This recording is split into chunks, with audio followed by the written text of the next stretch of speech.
Take this money and get out of our lives, Dorothy. My daughter-in-law threw a check at my face. $50,000. Just like that. I stood there, frozen. She said I was useless now. That I was just an old woman who spent her whole life flipping burgers and packing lunches. That I had nothing left to offer. Then the door opened. My son's voice cut through the silence. He asked what the hell she just said. Her face went white as a sheet. I looked down at that check on the floor and thought to myself, so this is how it ends. But I was wrong. This wasn't the end. This was the beginning. The beginning of the greatest comeback of my 72 years on this earth. 1. The lunch lady. My name is Dorothy Mitchell. To most folks. I'm 72 years old. You know what they called me for 40 years? The lunch lady. I was the woman who got up at 4 in the morning to cook for other people's children. I made thousands of sandwiches, packed thousands of lunches, served thousands of hot meals at the school cafeteria in Queens. That was my life. My hands were always rough. My nails had permanent stains from tomato sauce and mustard. My hair smelled like the fryer no matter how many times I washed it. At family gatherings, my sister-in-law used to joke that I smelled like a fast food joint. I just laughed. Laughing became a habit. My husband Frank passed when I was 38. Liver cancer. Our son Michael was 12, and our daughter Sarah was 9.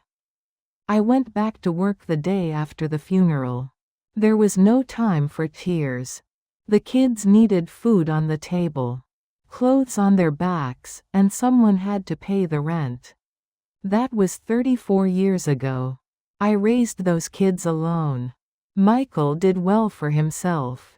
Graduated from Columbia Business School, got a job at a big consulting firm, and eventually transferred to their London office. That's where he met his wife, Victoria.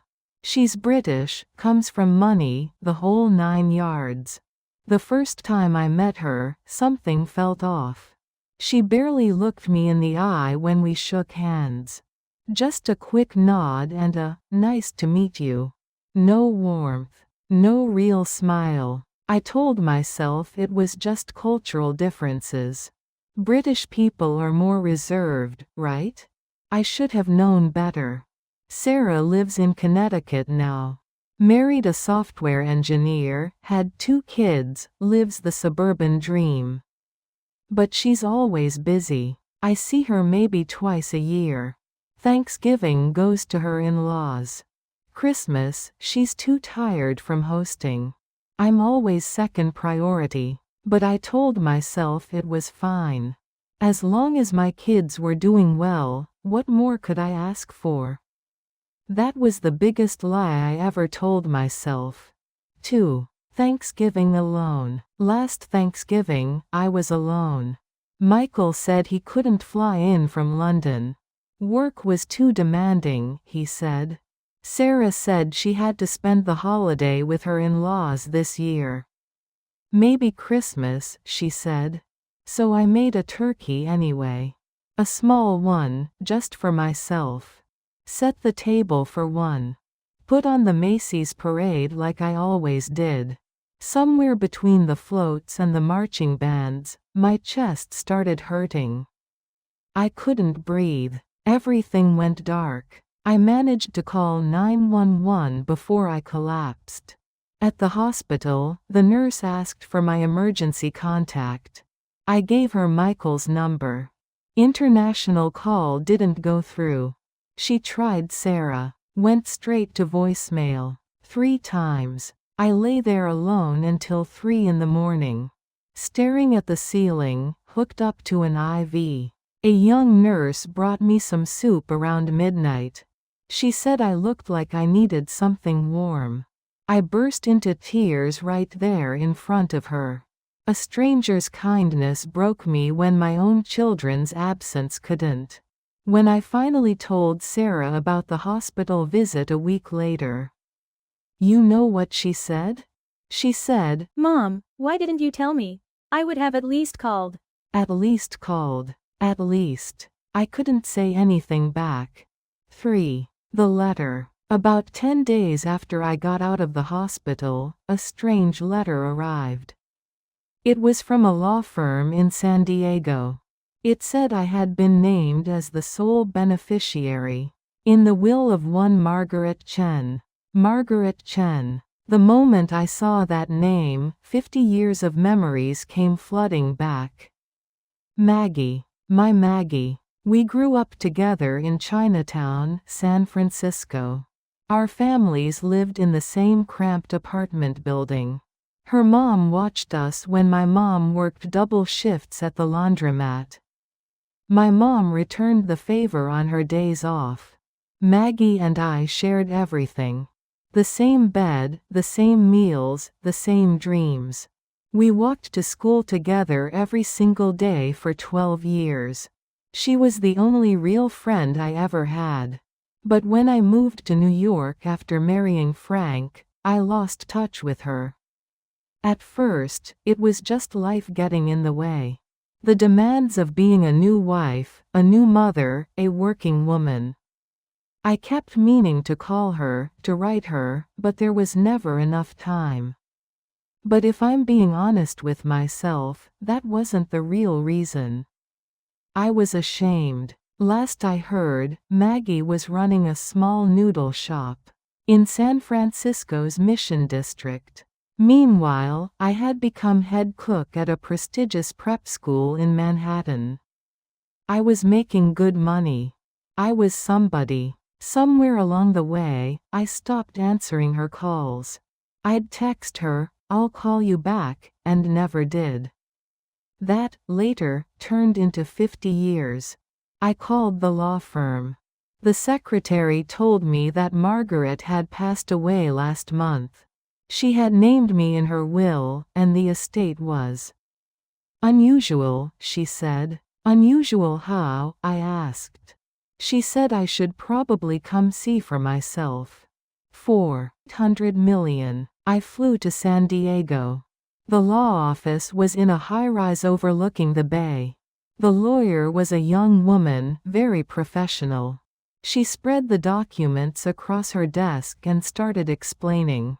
I couldn't believe what I was hearing. $847 million. Cash assets of about $320 million. Real estate worth $412 million. Stocks and other investments making up the rest. Maggie? My Maggie who ran a little noodle shop. The lawyer explained. 30 years ago, Maggie closed her restaurant and got into real estate. She saw the tech boom coming before anyone else. She bought land in what would become Silicon Valley. Then she bought more in Seattle. Then Austin. She became one of the most successful Asian American real estate investors on the West Coast. Though she kept a low profile. She never married, never had children, and she left everything to me. I sat there in shock. Why? Why me? I hadn't called her in 50 years. I ignored her calls. I was a terrible friend. The lawyer handed me an envelope. She said Maggie had left me a letter. 5. Maggie's letter. My hands trembled as I opened it. Maggie's handwriting was still the same. Messy, slanting to the left, just like when we were kids passing notes in class. Dear Dot. Long time no see. 50 years and I'm writing you a letter. Funny how life works. I hear your son is doing well. London, right? Big shot consultant. Good for him. Me? I made a lot of money, but I never found anyone to share it with. Ate alone. Watched movies alone. Went to the doctor alone. They told me last year I had pancreatic cancer. 6 months, they said. Honestly, I'm not scared. When you live alone, dying alone doesn't seem so different. I'm going to be honest with you. I was hurt when you stopped calling. When you stopped picking up. I was angry for a long time. But as the years went by, I started to understand. You had your own battles. Raising kids alone, working yourself to the bone. I get it. And truth is, I stopped reaching out too. I didn't want you to see what I'd become, this lonely old woman surrounded by money she couldn't spend. We were both fools, weren't we? I have a favor to ask. Take my money. All of it. But there's a condition. Spend 1 week living my life. See what I did. See who I helped. There's a building I own in Oakland, a community center in the old neighborhood. The ground floor has a soup kitchen I've been running for 15 years. Work there for a week. Then decide what to do with the money. And there's one more thing. There's a man named Richard Hartley. Hartley Development Corporation. He's the bastard who stole my first restaurant 30 years ago. Forged documents, bribed city officials, drove me out. I was bankrupt, homeless, sleeping in my car. I rebuilt myself from nothing because of what he did. Now he's trying to take over the whole neighborhood. Tear down the community center. Build luxury condos for tech bros. I've been fighting him for years. Gathered evidence. Found witnesses. But my body gave out before I could finish the job. I'm begging you. Destroy that son of a bitch for me. Love you forever. My one true friend. Maggie. 6. Oakland. I flew to Oakland the next day. The community center was in a rough part of town. A 4-story brick building with a hand-painted sign that said, Maggie's Kitchen, above the entrance. A young woman greeted me when I walked in. Her name was Jenny, she said. She had been running the place since Maggie got sick. Jenny's eyes were red. She said they didn't know what was going to happen now that Maggie was gone. The whole neighborhood depended on this place. I picked up an apron. I told her I was going to work here for a week. Maggie asked me to. Jenny looked at me like I was crazy. She said, "Ma'am, with all due respect, you're 72 years old. This kitchen serves 300 people a day." I smiled. I told her I spent 40 years cooking for other people's children. 300 a day was nothing. The next morning, I was up at 5. My bones creaked, but the rhythm came back to me. Washing rice, well, in this case, sorting beans. Making stock. Chopping vegetables. The muscle memory of 40 years kicked in. At 10 o'clock, the doors opened. A line had already formed outside. Elderly folks on fixed incomes. Single mothers with toddlers. Veterans who had fallen through the cracks. They all came through those doors, and we fed every single one of them. One little boy, couldn't have been more than 7, tugged at my apron. He asked if I was Maggie's friend. I said yes. We were friends a long time ago. He said Maggie told him about me. She said I made the best school lunches in all of New York. She said she learned to cook from me. My heart shattered into a million pieces. Maggie, you remembered me. All these years, you remembered. 7. The devil arrives. The second day, around lunchtime, 3 men in expensive suits walked in. The one in the middle, with the slicked back hair and the gold Rolex, slammed his hand on the counter. He said Maggie was dead, and the building was going to be theirs now. I asked what he meant. He laughed. Said the building was on land owned by Hartley Development. Maggie had a ground lease that expired last year. She was supposed to renew it, but they made sure that didn't happen. Now that she was gone, they were taking it all back. Jenny started crying. She asked if that meant they had to leave. The man sneered. He said they had 1 week to clear out. Otherwise, they'd bring in the bulldozers. After they left, I asked Jenny who those men worked for.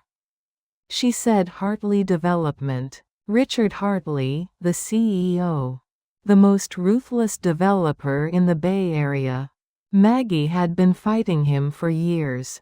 I clenched my fists. Maggie, you were fighting this battle all alone. 8. The evidence. That night, I went through Maggie's office. In her desk drawer, I found a thick folder labeled Hartley Evidence. Inside were documents she had collected over the years. Tax fraud records, bribery payments to city councilmen, illegal demolition permits, environmental violations. At the bottom of the folder was a note in Maggie's handwriting. If you're reading this, you're the only one I trust. Richard Hartley destroyed my first restaurant 30 years ago. He forged eviction papers, paid off the building inspector, and had me thrown out on the street. I spent 20 years gathering this evidence. I found witnesses. I have recordings. $800 million is enough to fight him in court and win. Take him down. For me. For everyone he's ever hurt. I held the folder to my chest. I promised her I would. 9. My son calls. That night, Michael called from London. The bank had contacted him about the inheritance. Large sums require notifications to family members, apparently. He asked if it was real. $800 million. I said yes, it was real. His tone changed immediately. He said he was booking a flight. There were things they needed to discuss. I asked him what things. He hesitated. He said estate planning, tax implications, asset management. Victoria had experience with these matters. I felt something cold settle in my stomach. I asked him directly. Was he coming because of the money? Silence on the other end. He said that wasn't fair. He said he was worried about me. I reminded him where I was last Thanksgiving. Alone in a hospital bed. He didn't seem too worried then.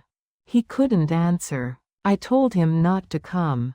I was in the middle of something important. I'd call him when it was done.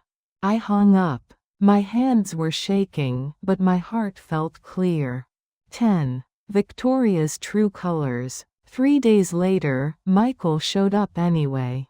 He walked into the soup kitchen with Victoria right behind him.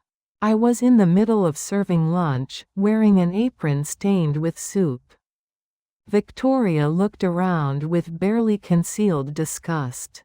She didn't say anything, but her expression said everything. Michael said we needed to talk. He said there were important matters to discuss, and asked me to come back to New York. I said I was busy. Victoria stepped forward. She said they had flown all this way, taken time off from their very demanding schedules, and the least I could do was hear them out. I wiped my hands on my apron and asked what was so important. Back at the hotel that evening, they laid it all out. Michael said $800 million was a massive responsibility. He said I couldn't possibly manage it alone. He suggested we set up a family trust with professional management. Victoria, coincidentally, had connections to excellent wealth management firms. I asked whose idea this was. Sarah was on speakerphone from Connecticut. She said it made sense. She said we should move the money into a joint family account.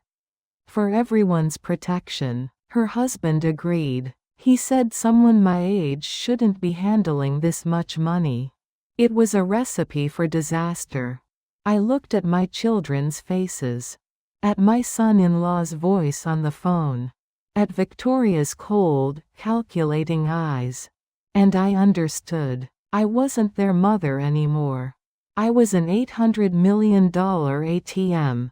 11. The check. Late that night, after Michael had gone to bed, Victoria came down to the hotel lobby where I was sitting.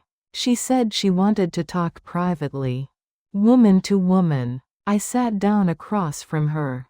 She reached into her designer handbag and pulled out a check. $50,000. She said I should take it and step back quietly. She said if I agreed to let them manage the estate, she would make sure I received a generous monthly allowance. She said it would be clean and simple. I stared at that check. $50,000. I had spent 40 years waking up before dawn to cook for other people's children. I had worked myself half to death to send my son to Columbia. And his wife was offering me $50,000 to shut up and disappear. I asked if Michael knew about this. Victoria smiled. She said Michael didn't need to know everything. She said he trusted her with financial matters. She said whatever I told him, he would take her side in the end. I asked her what made her so sure. She leaned back. She said I should be realistic. She said I was old, uneducated, spent my whole life packing lunches. She asked what I could possibly know about managing $800 million. I stood up. I told her no. She asked what I meant. No. I said I wasn't giving her a single cent. That money was left to me by my friend. And I was going to use it exactly the way she asked me to. Victoria's face twisted with rage. She grabbed the check and threw it at my face. She screamed that I would regret this. She said I was a foolish old woman who would lose everything. She said I was worthless, nothing but a washed-up lunch lady. Who should know her place? That's when the door opened. Michael was standing there. He asked what the hell was going on. Victoria's face went white. 12. Back to Oakland. I took the red-eye back to California. The plane was nearly empty at that hour. I watched the lights of New York disappear through the window. 40 years. 40 years I gave everything to my children. Woke up before dawn every single day. Skipped doctor's appointments to save money for their college funds. Worked double shifts so Michael could go to Columbia without loans. And this was my reward. A $50,000 check thrown in my face. You're worthless. Tears rolled down my cheeks. But strangely, I wasn't sad. I felt free. Now I knew the truth. To them, I was never really their mother. I was just a wallet they were waiting to crack open. Maggie, you gave me $800 million. But the real gift? You gave me eyes to see the truth. Thank you. 13. The community. When I got back to Oakland, there was a line of people waiting outside the soup kitchen. They said they heard Maggie's friend was back. They wanted to talk. One by one, they told me their stories. An elderly black woman said she had lived in this neighborhood for 60 years. If the community center closed, she had nowhere else to go. A young Latina mother said her daughter was in the after-school program upstairs. If they tore down the building, she would lose her job and her childcare at the same time. A Vietnamese veteran said Maggie had been feeding him for 15 years. She never asked for anything in return. An old white man, probably in his 80s, spoke last. He said Maggie had been their shield. As long as she was alive, Hartley couldn't touch them. But now, his voice cracked. I held his hand. I told him not to worry. I was here now. 14. facing Hartley. I went to see Richard Hartley. His office was in a glass tower in downtown San Francisco. Security tried to stop me, but I pushed past them. I walked into his corner office. Floor-to-ceiling windows with a view of the bay. He was mid-60s, silver hair slicked back, tailored suit, gold cufflinks. The picture of success. He asked who the hell I was. I told him I was Margaret Chen's heir. The new owner of everything she left behind. His eyes flickered with interest. He said that was convenient. He offered to buy me out. $300 million for the Oakland properties. Cash. I asked if he was joking. Those properties were worth twice that. He smiled. He said I should be realistic. The ground leases were expiring.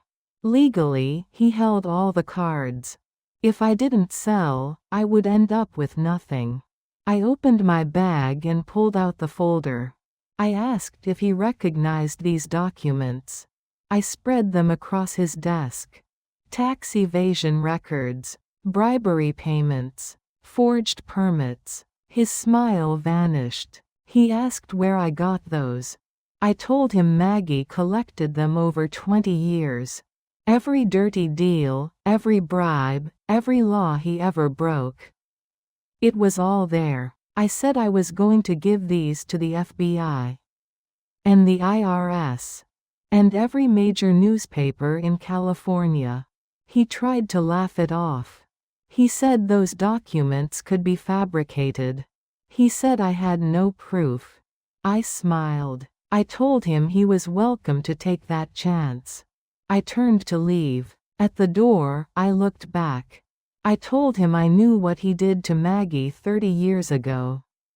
I said I was going to make him pay for every single thing he took from her. With interest, I slammed the door behind me. 15. Threats in the night. That night, my phone rang at 3 in the morning. Unknown number. A man's voice told me to drop the case. He said if I didn't, I would regret it. I hung up. At 4, another call. The voice said I had grandchildren, didn't I? One in London, one in Connecticut. He said they were beautiful kids. It would be a shame if something happened to them. My blood ran cold, but I didn't hang up this time. I told him I was 72 years old. I had nothing left to lose. I said if he touched my grandchildren, I would spend every dollar of that $800 million hunting him down and destroying everything he loved. The line went dead. I called Sarah with shaking hands. I told her to be careful. To watch the kids. To not let them go anywhere with strangers. She asked what was going on. I told her to just trust me. I looked at Maggie's photo on my nightstand. I told her I was scared. But I couldn't stop now. I was going to finish what she started. 16. Sarah's tears. The next evening, Sarah flew in from Connecticut. She found me at the soup kitchen after closing time. She was crying before she even sat down. She begged me to stop. She said her husband's company had contracts with Hartley Development. If I went public with those documents, he could lose his job. I listened. She fell to her knees. She said, "Please, Mom. Think about the family. Think about the grandchildren, their school tuition, the mortgage." Everything was connected. If Hartley went down, he would take everyone with him. I asked her a question. I asked if she knew I was in the hospital alone last Thanksgiving. She looked up, confused. I told her I called her 3 times that night. She never answered. I spent 7 hours in the by myself, not knowing if I was going to live or die. She stammered that she didn't know.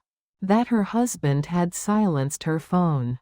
He didn't tell her. I nodded. I said that I understood she had her own life. Her own family. But I asked her not to ask me to give up on this. Maggie was the only person who remembered me when I had no one. I owed her this. Sarah cried harder. She asked why. She asked why some friend I hadn't spoken to in 50 years was more important than my own children. I told her the truth. I said that friend thought about me even when she was dying. She worried about me, planned for me, wanted to protect me. I asked Sarah what she had done for me lately. Sarah couldn't answer. I picked up my bag. I told her the press conference was tomorrow. She could come or not. That was her choice. 17. The press conference. The next afternoon, I stood on the steps of Oakland City Hall. Cameras everywhere. Reporters from every major outlet. This was the biggest story in the Bay Area in years. I stepped up to the microphone. My voice shook, but I pushed through. I introduced myself. I said I was Dorothy Mitchell, 72 years old. I spent 40 years as a school cafeteria cook in New York. And last month, I inherited the estate of my childhood friend, Margaret Chen. The crowd murmured. I said Margaret Chen was one of the most successful real estate investors in California.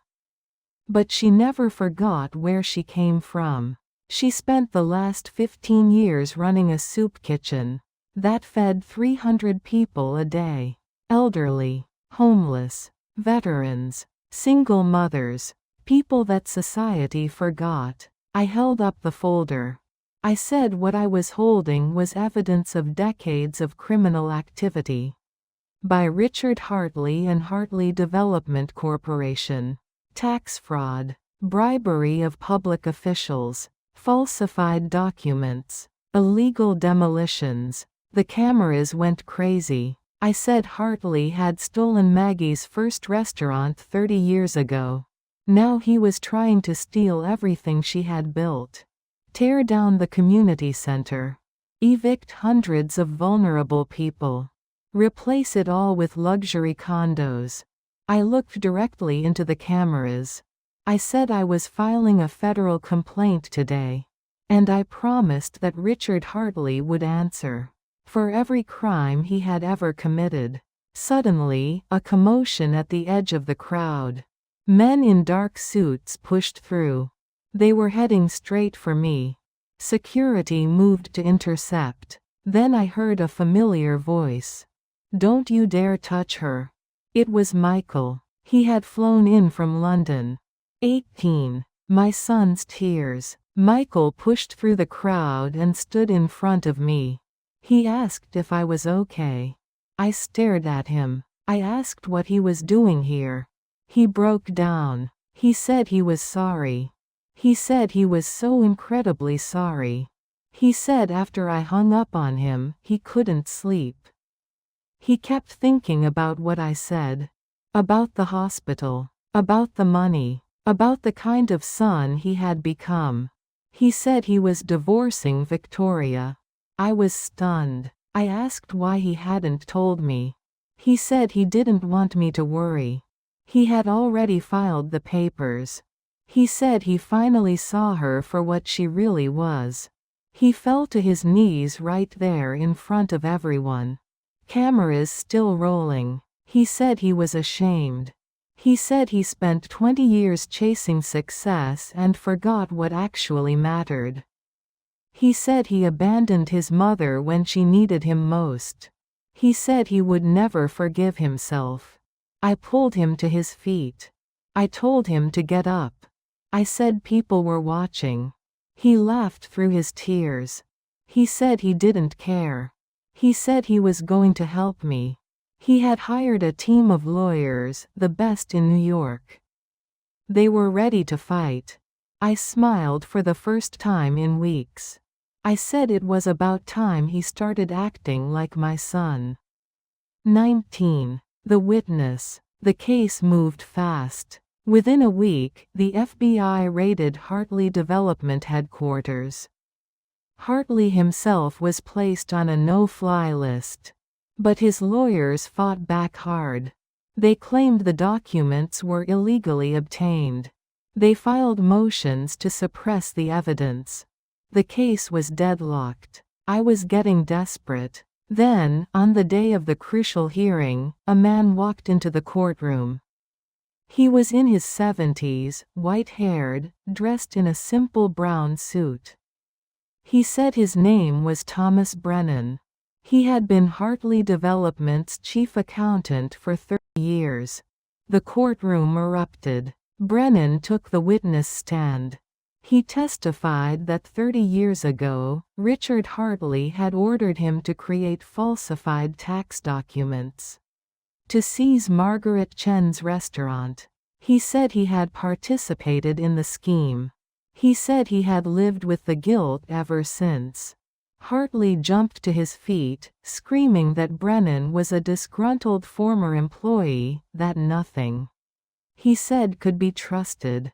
But Brennan had brought documents. Original ledgers, bank statements, recording tapes. He looked at me across the courtroom.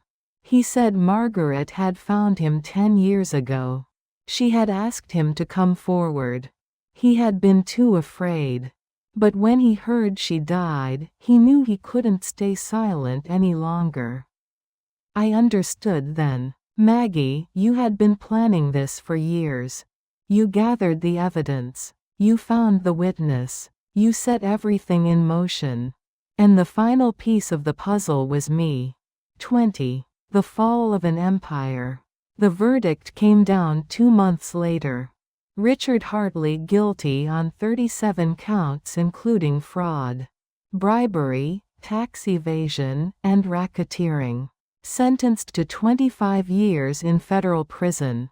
Hartley Development was dissolved. Its assets were seized. The Oakland properties were returned to their rightful owners. Maggie's community center was saved. On the day of the verdict, I visited Maggie's grave. It was on a hillside overlooking the bay. The same view she used to paint when we were kids. I sat down on the grass. I told her we won. I told her we did it. I had brought her favorite a bowl of wonton soup from the old place in Chinatown. I set it down in front of her headstone. The wind picked up, rustling the trees. It felt like she was answering. 21. Victoria's End. A few months later, I got a call from Michael. Victoria had been arrested. It turned out the wealth management firm she worked for was a front.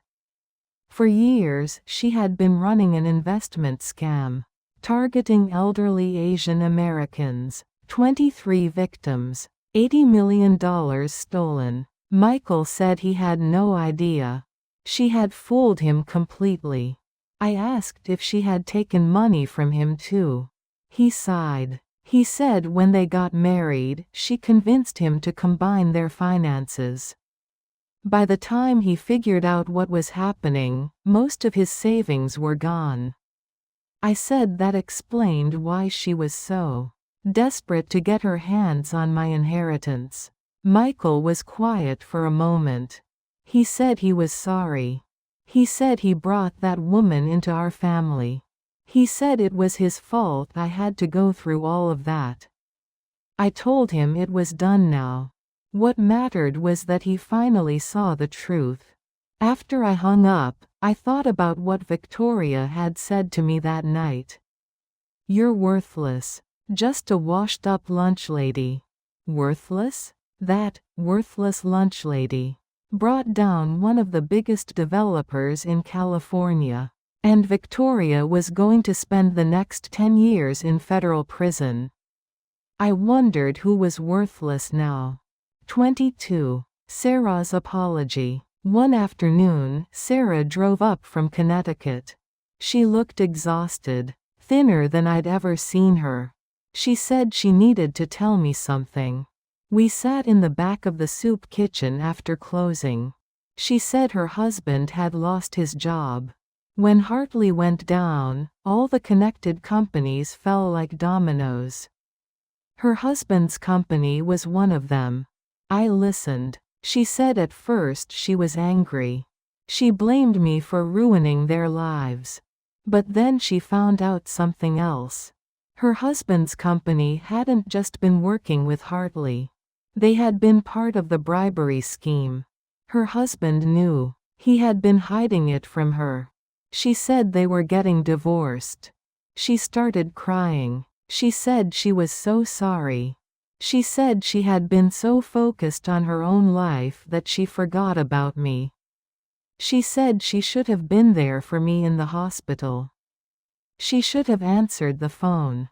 She should have been a better daughter. I held her hands. I told her it was okay. I said what mattered was that she understood now. She looked at me with red eyes. She asked why. Why was I so calm? Why wasn't I angry with her? I told her I spent 40 years being angry at myself. For not being a better mother. For not packing prettier lunches. For not giving them more. I said I finally realized that anger doesn't fix anything. Only love does. We sat there and cried together. For the first time in years, I felt like I had my daughter back. 23. The real legacy. I never went back to New York. I stayed in Oakland. I took over Maggie's kitchen. Made it my own. With the inheritance, I established the Margaret Chen Foundation. Free meals for seniors and families in need. After-school programs for at-risk youth. Emergency housing assistance. Small business grants for immigrant entrepreneurs. Everything Maggie had dreamed of doing. I was going to make it happen. Jenny stayed on as my right hand. She said she wasn't going anywhere. She said Maggie would have wanted it this way. I told her Maggie would have been proud. Every morning, I get up at 5. I cook. I serve. I talk to the people who come through our doors. And every night, before I go to bed, I look at Maggie's photo on my desk. I tell her about my day. The people I met. The lives we touched. I think she can hear me. 24. Reconciliation. Michael moved back to the States. He took a job in San Francisco, just an hour from Oakland. He comes to see me every weekend. Brings the grandkids when they're visiting. We video call every week, even when he's busy. He never misses it now. He told me he was sorry it took so long. He said losing everything, his marriage, his savings, his illusions had finally woken him up. I told him better late than never. Sarah visits once a month now. She's back on her feet, working again, rebuilding her life. The divorce was hard, but she says she's happier than she's been in years. One evening, she asked me something I never expected. She asked why I never packed lunches for them when they were kids. I went quiet for a long time. I told her I was ashamed. She asked what I meant. I said I was ashamed of my hands. They were rough, stained, cracked from years of work. I thought if I packed their lunches, their friends would see my ugly containers and make fun of them. I thought the other mothers' lunches were prettier, more presentable. I said I gave them money instead. Told them to buy food at school. I thought it was better that way. I said it was the biggest mistake of my life. Sarah took my hands in hers. She said my hands were beautiful. She said these were the hands that fed thousands of children. That raised 2 kids alone. That built a life from nothing. She said she was proud to be my daughter. I cried. For the first time, I cried in front of my children without shame. Epilogue. The lunchbox. 1 year later. Today is a special day. My grandchildren are visiting from London. They're going to spend a week at Maggie's kitchen. Helping out, learning where Grandma works. Tomorrow, they're joining a local summer camp for a day trip. They asked me to pack their lunches. I got up at 4 in the morning. My bones ached, but I didn't mind. I made sandwiches, turkey and cheese, their favorite. Cut the crusts off, just the way they like it. Added carrot sticks, apple slices, a little container of ranch dressing. Threw in some homemade cookies. I packed everything into 2 colorful lunchboxes. On the lids, I stuck little notes. For my beautiful grandchildren, made with love by Grandma Dot. When they came downstairs and saw the lunchboxes, their faces lit up. They said, "Grandma made us lunch. This is so cool. We're going to show everyone." I watched them run out the door, lunchboxes swinging. And I finally understood. Maggie, you were right. The richest person isn't the one with the biggest bank account. It's the person who has someone to cook for. Someone to love. I spent 40 years making lunches for other people's children and thought I had nothing to show for it. But I was wrong. Everything I learned every early morning, every hot stove, every aching back, it all led here. To this moment. To these lunchboxes. To my grandchildren running down the street, proud of what their grandmother made. I'm 73 now. It took me a lifetime to learn this lesson. But I'm glad I finally did. Thank you, Maggie. You were the best friend I ever had. And now, because of you, I finally learned how to live.